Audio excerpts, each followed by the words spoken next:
خوش نصیب لوگ حج بیت اللہ کی سعادت حاصل کرنے کے لیے اپنا رخت سفر باندھنے میں مصروف ہیں۔ دعا ہے کہ رب کائنات ہم سب کو حج بیت اللہ کی سعادت نصیب آمین۔ تو آج اس مختصر وقت میں چند باتیں اسلام کے اس 5ویں رکن حج جیسے عظیم فرض کی عظمت، فضیلت اور اس کو ادا کرنے والے خوش نصیب کی عظمت کے بیان میں یہ لفظ گزریں گے۔ اس کے لیے آپ حضرات کے سامنے سورہ حج کی آیت مبارکہ تلاوت کی گئی ہے۔ امام جلال الدین سیوطی علیہ الرحمہ اپنی تفسیر الدر المنثور میں روایت فرماتے ہیں کہ جب حضرت سیدنا ابراہیم علیہ السلام بیت اللہ شریف کی تعمیر سے فارغ ہو گئے تو اللہ رب العزت کی بارگاہ میں عرض کی، اے میرے مالک، میں تیرے گھر بیت اللہ شریف کی تعمیر سے فارغ ہو گیا۔ تو اللہ رب العزت نے ارشاد فرمایا، وَأَذِّن فِي النَّاسِ بِالْحَجِّ، اے پیارے خلیل، لوگوں میں بیت اللہ کے حج کا اعلان کرو، یَأْتُوکَ رِجَالًا، لوگ آئیں آپ کے پاس پیدل چل کر اور دبلی کمزور اونٹنیوں پر سوار ہو کر، وَمِن كُلِّ فَجٍّ عَمِيقٍ، اور دور و دراز کے راستوں سے اس گھر کا حج کریں۔ اس پر جد الانبیاء خلیل اللہ علیہ السلام نے پھر عرض کی، میرے مالک، اگر میں آواز دوں اور حج بیت اللہ کا اعلان کروں تو میری آواز کہاں تک اور کس کس کو سنائی دے گی؟ اللہ رب العزت نے ارشاد فرمایا، پیارے خلیل، حج بیت اللہ کا اعلان کرنا تمہارا کام ہے،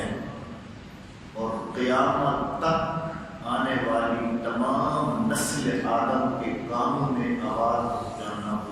سبحان اللہ، آپ اعلان کرو۔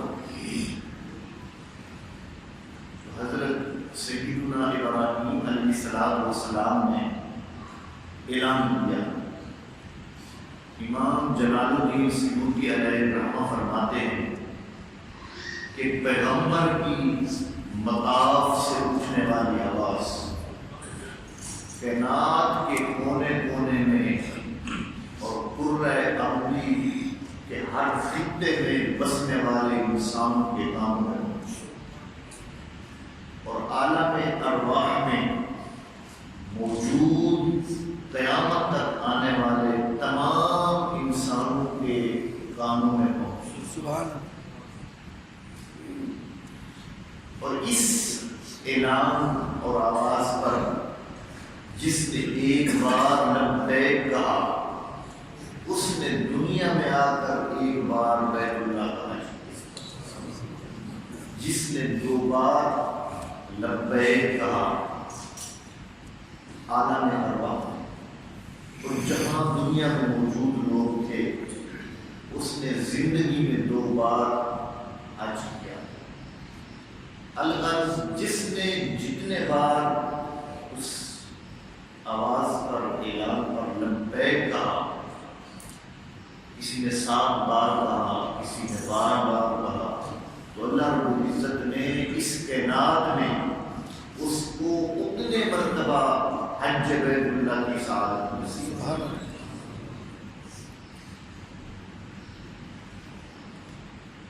فتح الباری شرح بخاری،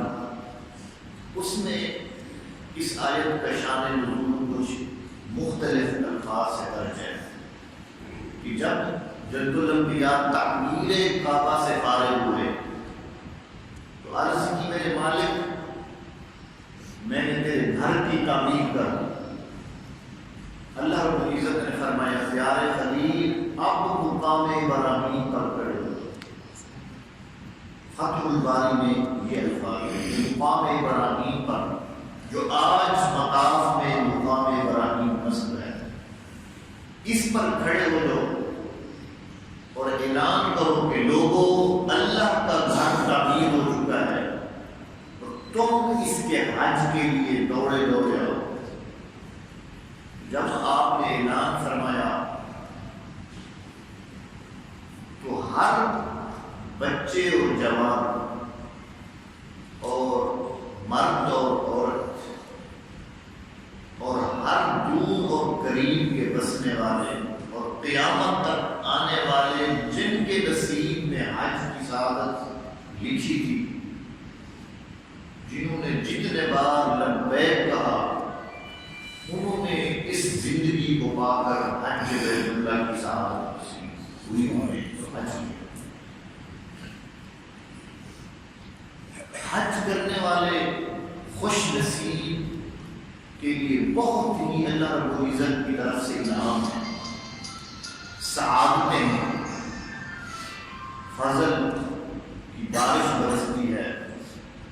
حج کرنے والے۔ مشکات شریف کی حدیث پاک جس کے راوی حضرت سیدنا ابو ہریرہ رضی اللہ تعالی عنہ فرماتے ہیں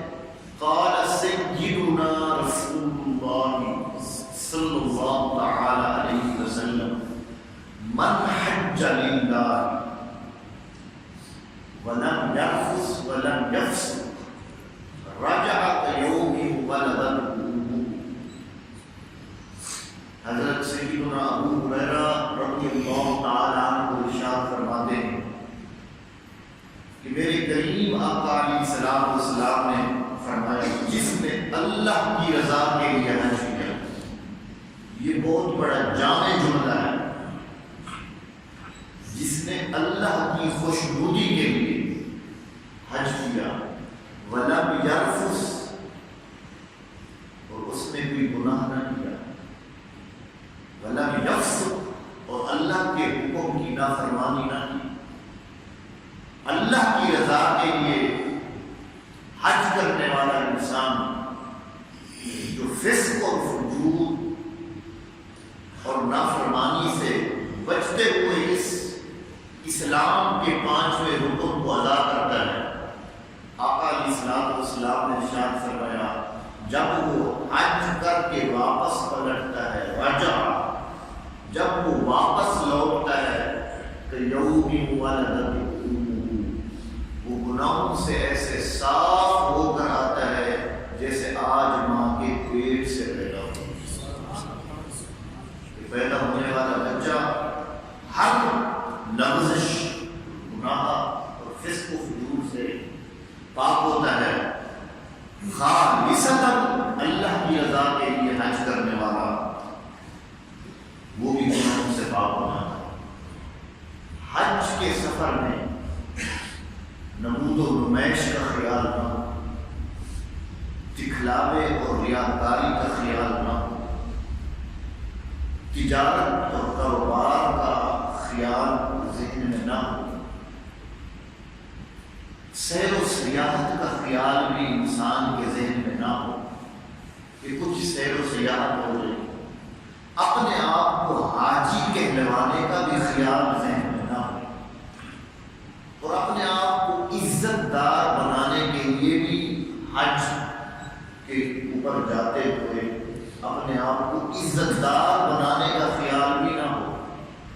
سارے خیال ملا کر ریاکاری کے، لاوے کے، نام و نمود کے، عزت کے، تجارت کے، کاروبار کے سارے خیال ذہن اور دل کی تختی میل کر صاف کر کے محض اپنے مالک اور مولا کی رضا کے لیے جب مطاف میں آواز گونجتی ہے لبیک اللہم لبیک، خالصتاً جب انسان کی قلب و جگر سے یہ صدا اٹھتی ہے، اللہ رب العزت اس کو گناہوں سے ایسے صاف کر دیتا ہے جیسے ماں کے پیٹ سے پیدا۔ یہ ایک ایسا عظیم رکن ہے حج۔ حضرت سیدنا فاروق اعظم رضی اللہ تعالیٰ عنہ صفا اور مروہ کی جو دو پہاڑیاں ہیں جہاں حجاج دوڑ لگاتے، حضرت سیدہ حاجرہ سلام اللہ علیہ کی سنت ادا کرتے ہیں، وہاں آپ سیدنا فاروق اعظم رضی اللہ تعالیٰ درمیان میں جلوہ کرتے، اونٹوں پر سوار ایک جماعت آئی، اونٹوں سے اترے اور بیت اللہ شریف کا طواف کیا، طواف کے بعد مقام ابراہیم کے پاس جو نفل پڑے، پھر آب زمزم پیا، پھر وہ آ کر صفا اور مروہ کے درمیان دوڑ لگائی، سعی کی انہوں نے۔ تو آپ نے پوچھا بھئی من انتم، تم کون ہو اور من این انتم، اور تم کہاں سے آئے ہو؟ انہوں نے عرض کی ہم عراق کے باشندے ہیں، عراق سے آئے ہیں۔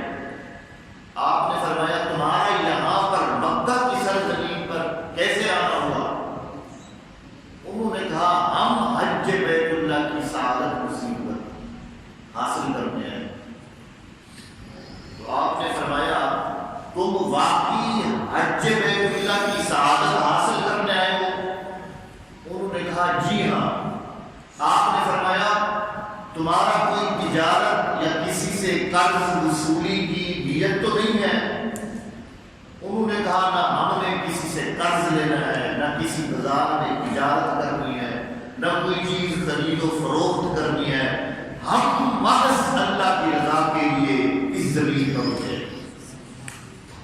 حضرت سیدنا فاروق اعظم رضی اللہ تعالیٰ عنہ داڑھی مبارک سے دو موٹے موٹے قطرے آنسو کے بہہ پڑے۔ آپ نے فرمایا مطاف میں طواف کرنے والوں، اس دن کے بعد نئے سرے سے اعمال کرنا، اللہ نے تمہاری گزشتہ زندگی کے گناہ معاف، سبحان اللہ، اب سے نو کرنا۔ یہ ہے رجا قیوم ولد کہ حاجی حج کرنے کے بعد گناہوں سے پاک ہو، بشرطے کہ رزق حلال دیا ہو، کسی مارکیٹ کے پیسے نہ دبائے، کسی غریب کا ہاتھ نہ مارا ہو، رشوت اور سود کے پیسے نہ ہو، اپنے خاص حلال کمائی کے ذریعے سے پیسہ خرچ کرے اور اللہ کی رضا کے لیے، تو گناہوں سے پاک ہو جائے۔ قاضی ایاز علیہ السلام بہت بڑے جلیل القدر محدث ہیں، شفا شریف ان کی بڑی مشہور کتاب ہے، اس میں وہ بڑا پیارا واقعہ درج کرتے ہیں۔ قاضی ایاز مالکی علیہ السلام فرماتے ہیں کہ حضرت سعدون خولانی بہت بڑے تابعین میں سے، اولیاء میں سے، ان کے پاس کچھ لوگ ہیں، انہوں نے کہا کہ قبیلہ کتامہ کے کچھ لوگوں نے مل کر ایک شخص کو قتل کیا، اور اس مقتول کے خلاف اتنی آگ ان کے دل میں بھڑک رہی تھی کہ اس شخص کی لاش کو جلانے کے لیے بہت بڑا چیخا چلایا، اور اس انسان کے وجود کو، مقتول شخص کی لاش کو اس چیخے میں اور آگ میں رکھ کر ساری رات آگ جلاتے رہے اور آگ بھڑکاتے رہے،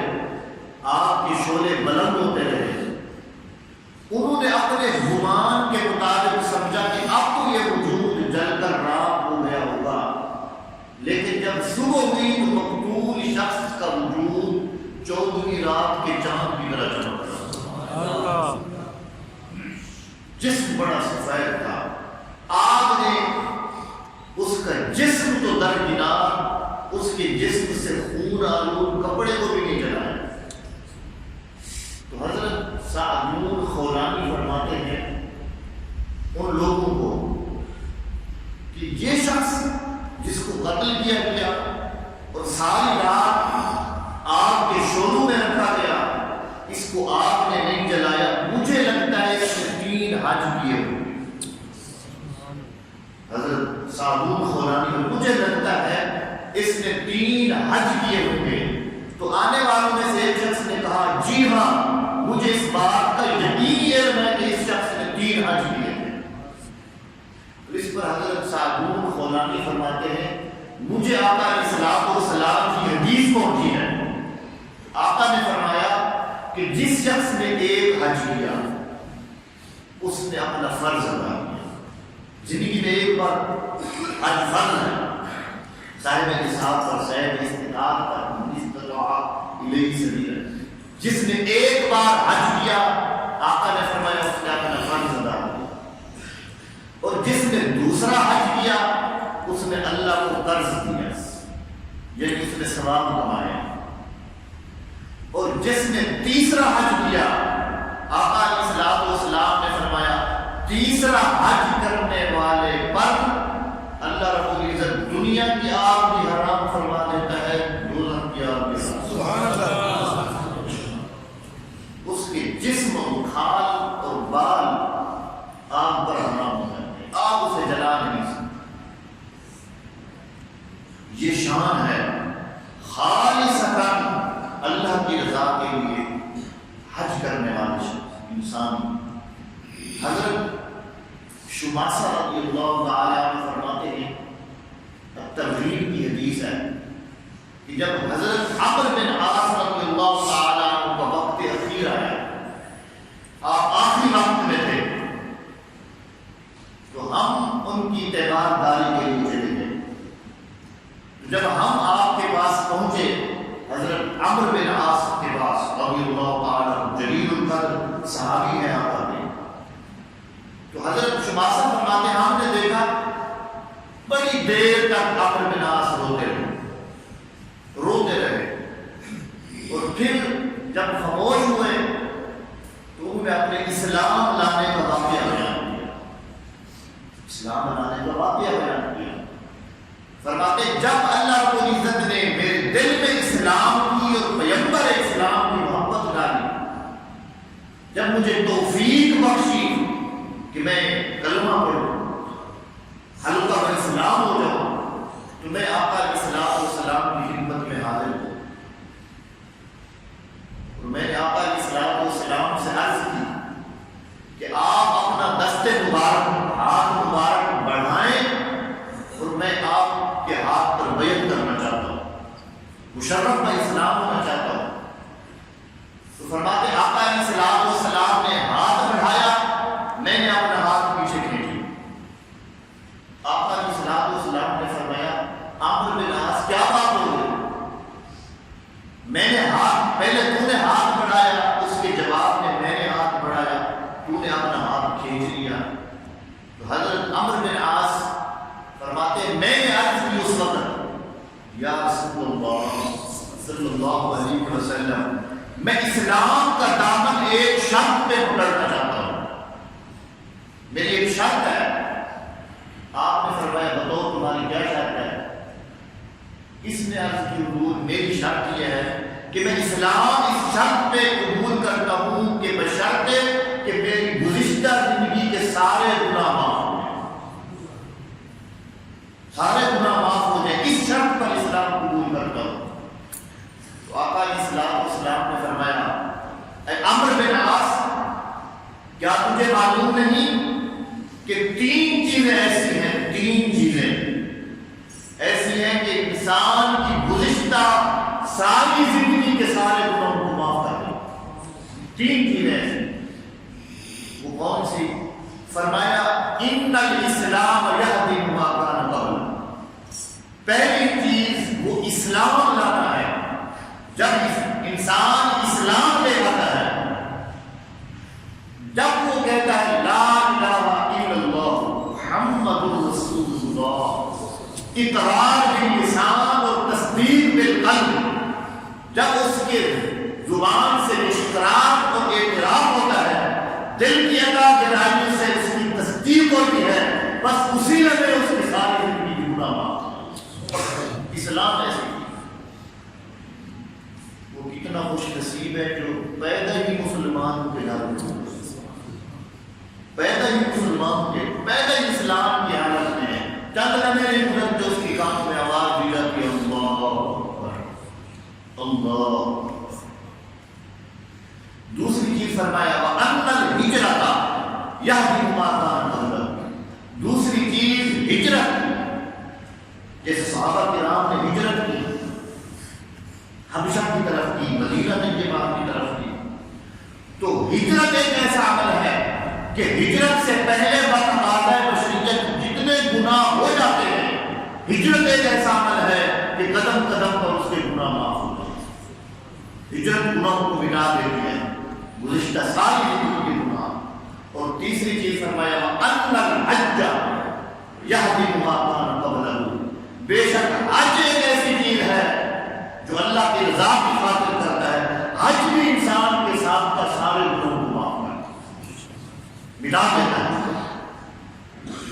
یہ حج کی عظمت ہے، حاجی کے لیے شرف ہے کہ حج انسان اللہ کی رضا کے لیے کرے، اس کی ساری زندگی کے ساتھ کا گناہ۔ لیکن ایک بات قابل غور ہے، وہ بھی حدیث کی روشنی میں آپ کو سنا۔ آقا علیہ الصلوۃ والسلام عرفات کے میدان میں شام کے وقت، عصر کے وقت سے مغرب تک آقا علیہ الصلوۃ والسلام نے اونٹنی پر سوار ہو کر جو امت کی بخشش کی میدان عرفات میں دعا مانگی ہے، آج بھی بہار اس کی بڑی ہے کہ آقا نے کیسے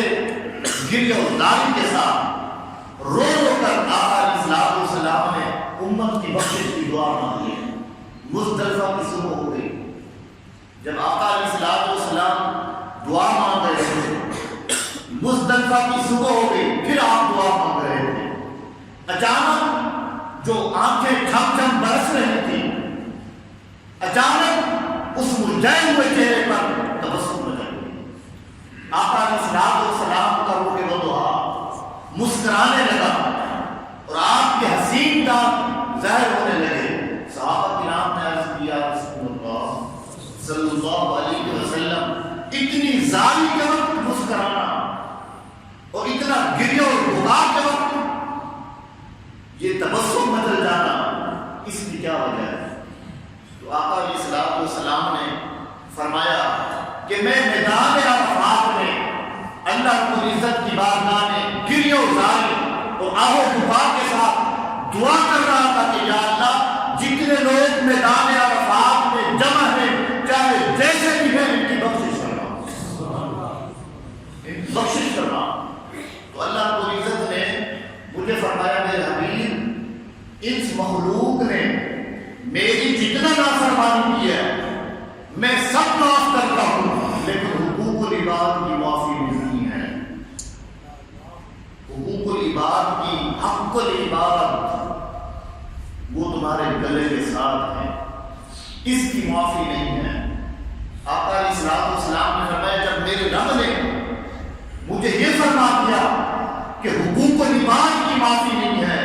میری آہ و بکا میں اضافہ ہو گیا، میری گریہ و زاری میں اضافہ ہو گیا۔ میں نے عرض کی میرے مالک تیرے خزانے میں کمی نہیں، اگر تو مظلوم کو کچھ بدلہ دے دے، اس کو اپنی رحمت کے خزانے سے عطا کر دے، اور عرفات کے میدان میں آئے ہوئے ظالم کو اور حقوق العباد کے غاصب کو تو معاف کر دے، تو میرے مالک تیرے خزانے میں کون سی کمی ہے؟ آج مزدلفہ کی صبح تک میں گڑ گڑا کر اپنے رب سے اس مجرم کو معاف کروانے کے لیے ساری رات دعا مانگتا رہا۔ آج صبح میرے رب نے مجھ سے وعدہ کیا ہے محبوب، عرفات میں آئے ہوئے اس مجرم کو بھی معاف کرنا۔ اس مجرم بات ہوئی ہے ذات صبر علا اللہ، خلوص دل سے نیت صاف ہو اللہ کی بندگی اور رضا کی خاطر، انسان حج کرے تو ایک ایسا عمل ہے جو انسان انسان کا ساری زندگی کے گناہوں کو معاف کرتا ہے۔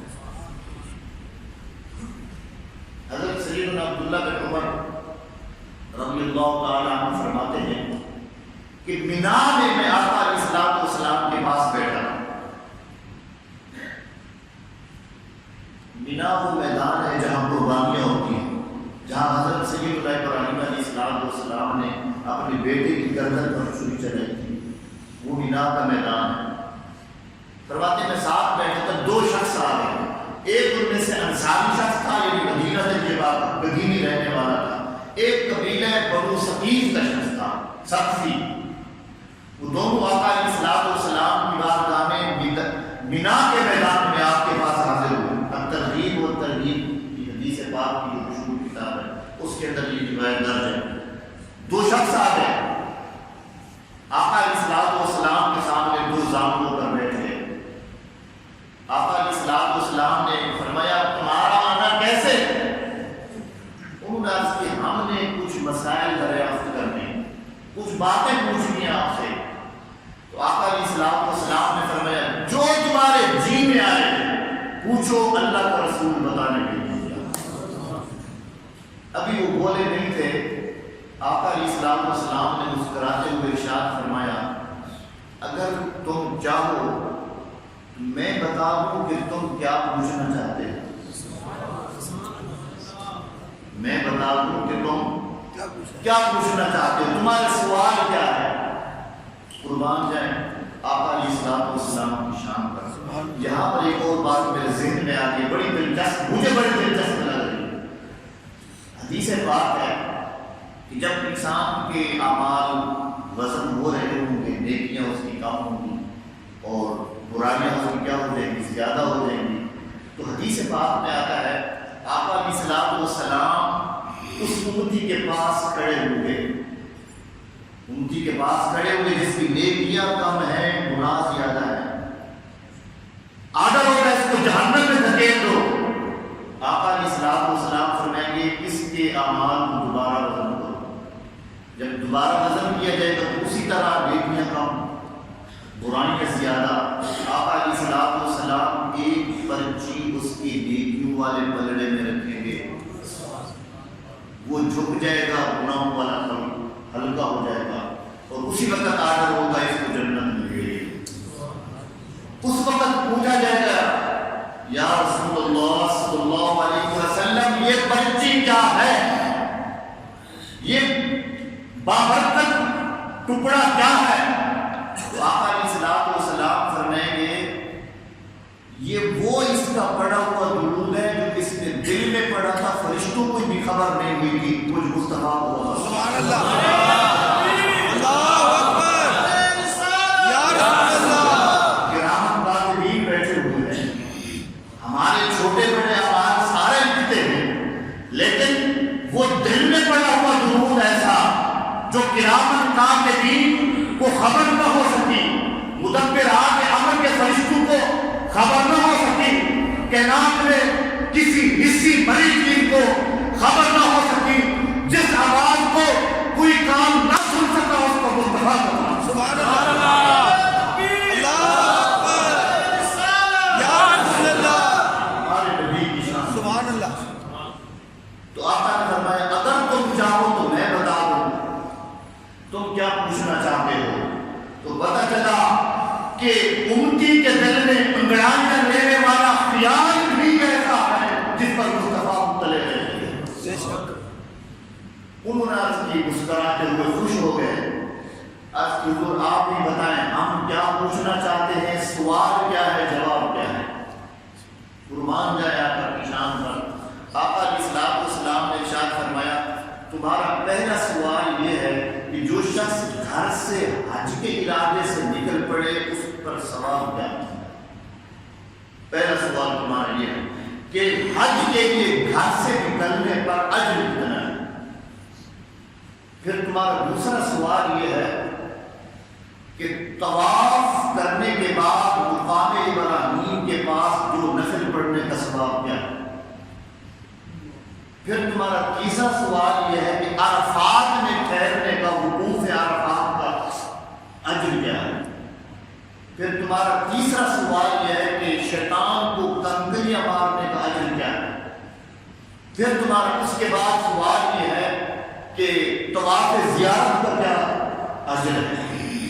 صفا مروا کے درمیان دوڑنے کا کیا اجر ہے؟ تو حضرت سید بن عبداللہ بن عمر فرماتے ہیں ان دونوں شخصوں نے، ایک انصاری اور ایک صدفی شخص نے کہا واللہ خدا، اللہ کی قسم ہم یہی سوال دل میں لے کر آپ کے پاس ہیں، سبحان اللہ، جو آپ نے فرما دی۔ اور اب آپ ان کا جواب یہ عطا فرمائیں کہ حج کے ارادے سے گھر سے نکلنے پر اجر کتنا ہے؟ آقا علیہ السلام نے فرمایا جب انسان حج کے لیے خلوص دل سے اللہ کی رضا کے لیے گھر سے نکلتا ہے تو جب اس کا ایک قدم اٹھتا ہے ایک جمتا ہے، ایک اٹھتا ہے اور ایک رکھا جاتا ہے، ہر قدم کے اٹھنے اور رکھنے پر ایک گناہ ملتا ہے، ایک درجہ بلند ہوتا ہے، ایک ثواب اس کے نام اعمال میں درج ہوتا ہے۔ اس کی سواری کے ہر قدم پر ایک گناہ ملتا ہے، ایک نیکی اس کے نام اعمال میں درج کر دی جاتی ہے، ایک درجہ بدل جاتی ہے۔ پھر آقا علیہ السلام نے فرمایا کہ مقام ابراہیم کے پاس 2 نفل پڑھنے کا اجر یہ ہے جس نے وہاں پر 2 نفل ادا کیے، وہ یوں سمجھے کہ اس نے عربی اور نسل ایک غلام ادا کر دیا۔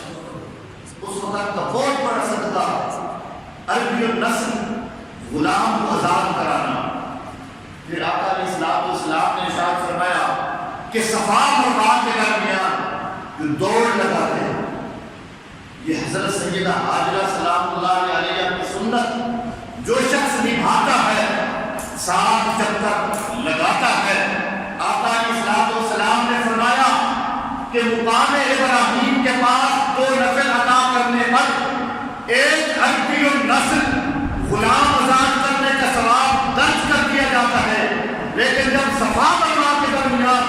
دوڑ لگائی جاتی ہے پھر 70 عربی النسل غلام آزاد کرنے کا ثواب درج ہوتا ہے، پھر 70 غلام کو آزاد کرنے کا ثواب ہے۔ پھر جب انسان عرفہ کے دن مقام عرفات میں جاتا ہے اور وہاں جا کر حال سے بے حال، کفن نما لباس، سر ننگا اور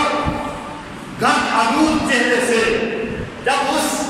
ریت کے اوپر جا کر ڈیرا لگاتا ہے اور گر گرا کر دعائیں مانگتا ہے، آقا علیہ السلام نے فرمایا اس وقت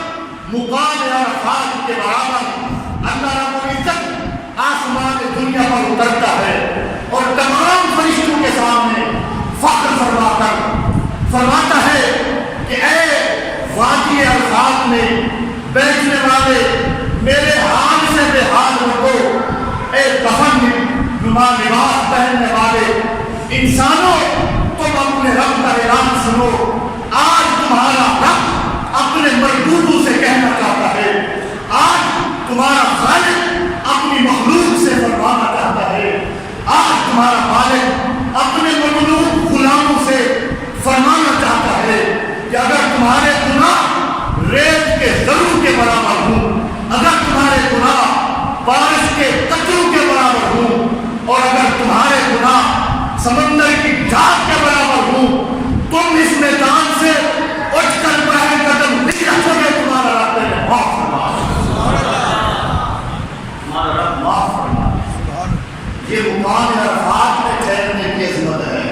آج کا مقام کیا ہے؟ اس کفن نما لباس پہننے والے کی عظمت کیا ہے کہ اللہ رب العزت اور آقا علیہ السلام نے ارشاد فرمایا کہ جب تم شیطان کو کنکریاں مارتے ہو، شیطان کو کنکریاں مارتے ہو، ہر کنکری کے بدلے اللہ رب العزت تمہارے مہلک گناہ کو معاف فرما، جو تمہارا گناہ تمہیں ہلاک کرنے والا تھا اس گناہ کو اللہ رب العزت معاف فرما دیتا ہے۔ پھر جب تم واپس آ کر طواف زیارت کرتے ہو، طواف زیارت اور چکروں کے درمیان ہر حاجی حج کرنے والے انسان کے کاندھے پر ایک فرشتہ ہاتھ رکھ کے کہتا ہے اے خوش نصیب انسان، آج کے بعد نئے سرے سے عمل کرنا۔ اللہ نے میرے ساتھ گناہوں کو معاف سبحان اللہ کر دیا ہے، آج کے بعد نئے سرے سے عمل کرنا۔ اسی وجہ سے حدیث پاک ہے، آقا علیہ الصلوۃ والسلام نے فرمایا حاجی کے گھر پہنچنے سے پہلے راستے میں دعا کروا دو، اللہ قبول فرماتا ہے، اللہ قبول فرماتا ہے۔ پھر آقا علیہ الصلوۃ والسلام نے ارشاد فرمایا پھر جب تم احرام کھولتے ہو اور سر منڈواتے ہو، پھر اللہ کو عزت جسم اور سر پر جتنے تمہارے بال موجود ہیں احرام کھولتے وقت اور سر منڈواتے وقت، اللہ کو عزت ایک ایک بال کے بدلے تمہارا ایک ایک گناہ بھی معاف فرماتا ہے، ایک ایک نیکی بھی درج فرماتا ہے، ایک جنت میں درجہ بھی بدلتا ہے۔ سبحان اللہ یہ ہے وَأَذِّنْ فِي النَّاسِ بِالْحَجِّ يَأْتُوكَ رِجَالًا کہ اے میرے پیارے خلیل، میرے بندوں میں اعلان فرماؤ کہ بیت اللہ شریف تعمیر ہو گیا ہے، اس کے حج کے لیے تشریف لے آؤ۔ اور حدیث پاک میں آقا علیہ الصلوۃ والسلام نے ارشاد فرمایا جو شخص حج پر آتے ہوئے یا حج پر جاتے ہوئے، واپسی پر یا جاتے ہوئے اس کے راستے میں اگر موت ہو جاتی ہے، وفات ہو جاتی ہے، حج کرنے جا رہا تھا وفات ہو گئی، حج سے واپس آ رہا تھا وفات ہو گئی، تمام قیامت جتنے حج والے سال گزریں گے اللہ اس مرنے والے کے نام اعمال میں ہر سال ایک حج کا ثواب۔ سبحان اللہ کوشش کرو، اللہ نے اگر آپ کو صاحب استطاعت بنایا، صاحب نصاب بنائے، زاد سفر پر قادر ہو اور سواری پر قادر ہو، صحت ساتھ دیتی ہے تو اس اسلام کے 5ویں رکن حج کو ادا کرو۔ اسلام کا 5واں رکن، یہ 5واں